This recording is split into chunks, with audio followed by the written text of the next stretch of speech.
Bunso anak, pupunta tayo sa SM. Bibilhin natin lahat ng laruan na gusto mo. Ha? Totoo po, Nay? Siyempre naman anak, marami tayong pera dito. Kaya lahat ng gusto mo, bibilhin natin. Yehey! Bibili kami ng toys ko sa SM. Yaya, ayusin mo yung buhok ni Salia, ha? Sasama ka sa amin sa SM. Yes po, madam. Salia, halika, ayusin natin yung buhok mo. Okay po, Yaya. Okay, let's go na. Pasok na kayo sa car. Salia, halika na. Pasok na tayo sa car. Opo. Oh, baba na kayo. Nandito na tayo sa SM. Yaya, kunin mo yung payong. Payungan mo si Salia, ha? Pasok na po ba tayo sa SM, Nay? Oo, anak. Nay, gusto ko po yung malalaking laruan. No problem, anak. Kahit gaano kalaki, bibilhin natin. Kasi mayaman tayo. Afford natin kahit ano. Talaga po, Nay? Oo naman, anak. Bakit parang hindi ka naniniwala? Para po kasi akong nananaginip, Nay, eh. Sus, tong anak kong to. Sige na, anak. Hanap ka na ng gusto mong toys. Opo, Nay. Wow, ang ganda po ng car na to, Nay. Oh, bilhin po natin to. Okay, anak. Bibilhin natin yan. Magkano po ba yung car na yon? 5,000 po, ma'am. 5,000? Okay. Ang mura naman. O, ayan, 5,000. Akin na po. Maraming salamat po, ma'am. Yaya, bitbitin mo na yung car, okay? Opo, madam. Hala, ang bigat. O, anak, hanap ka pa ng toys na gusto mo. Nay, gusto ko po ng bike na to. Oh, ang ganda. Bilhin ulit natin yan, anak. Walang problema.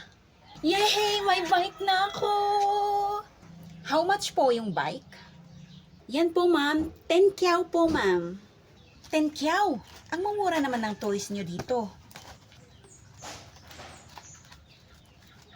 O, 10 kyaw. Akin na po, ma'am. Thanks for buying, ma'am. Yaya, yung bike kunin mo. Paano ba to? Ang bibigat. May gusto ka pa bang bilhin na toys, anak? Sabihin mo lang. Gusto ko po tong horsey na to, Nay. Tapos itong piano, oh. Yan lang ba, anak? Opo, Nay. Wala na po. Okay, anak. Magkano po yung horsey tsaka yung piano? 15K po lahat, ma'am. 15K lang? Okay.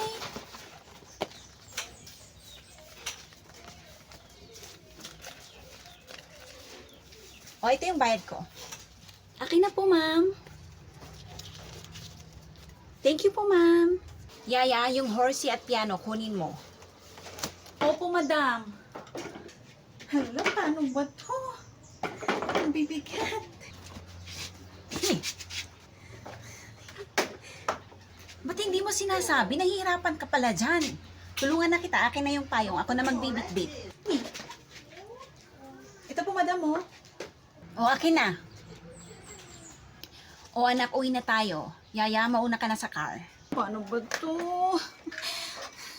Yaya, ingatan mo mga toys ko, ha? Yaya, ingatan mo yung mga toys ko. Baka mahulog. Hawakan mo ng mabuti. Hoy, bunso, gising! Gising na, bunso. Nananaginip ka naman, eh. Baka masira pag nahulog.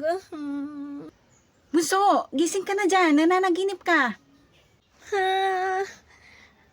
Yung mga toys ko, ate, nasaan na? Yung mga laruan ko, nasaan na? Nasaan na si Yaya, ate? Yaya? Kailan pa tayo nagkaroon ng Yaya? Binilhan ako ng mga laruan ni nanay sa SM kasama si Yaya. Nasaan na siya, ate? Hay naku, bunso, panaginip mo lang yan. Anong panaginip? Hindi.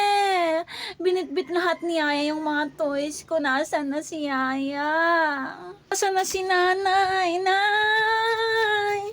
Oh, bakit anak?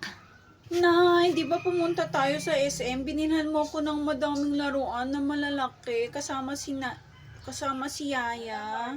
Di ba, Nay? Di ba ang yaman natin? Kaya mo ko binilhan ng madaming laruan. Hala, anak, ang sarap naman ng panaginip mo na yan. Halika nga rito. Wala ka namang lagnat. Ay, ano ba? Sabihin mo na sa akin, Nay, nasan na yung mga toys ko? Paano ba to? Anak, panaginip mo lang yan. Wala kang toys at wala kang yaya. Wala tayong biniling toys. Hindi totoo yan, Nay. Hindi totoo yan. Yung